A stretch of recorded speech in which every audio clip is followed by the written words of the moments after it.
កោះពោជាកោះមួយក្នុងចំណោមកោះទាំង12នៃខេត្តកែបមានចម្ងាយប្រមាណ70គីឡូម៉ែត្រពីដីគោក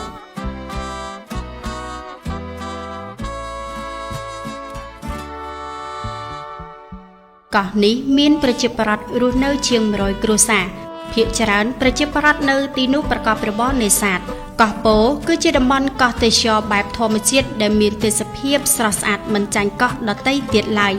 ទេសភាពព្រៃព្រឹក្សាដ៏ស្រស់បំព្រងនៅជុំវិញកោះនិងទឹកសមុទ្រពណ៌ខៀវស្រងាត់រួមទាំងឆ្នេរខ្សាច់ពណ៌សនៅលើកោះនេះបានទាក់ទាញភ្ញៀវទេសចរជាច្រើនឲ្យមកកម្សាន្តជាហូរហែក្នុងសមុទ្រជុំវិញកោះសម្បូរទៅដោយភោគផលសមុទ្រដែលជាទ្រព្យធម្មជាតិមានតម្លៃ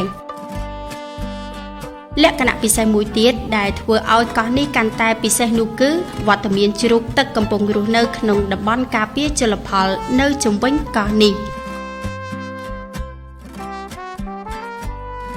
ដោយសារមានការរួមបញ្ចូលគ្នារវាងធម្មជាតិដ៏ស្រស់ស្អាតនិងជីវិតប្រជាពលរដ្ឋសាមញ្ញកោះពោក្លាយទៅជាទិសដៅមួយដែលគួរឲ្យទាក់ទាញសម្រាប់អ្នកចូលចិត្តធម្មជាតិសមុទ្រនិងចូលចិត្តស្វែងយល់ពីជីវិតរស់នៅប្រចាំថ្ងៃរបស់ប្រជាពលរដ្ឋនៅតាមតំបន់ផងដែរ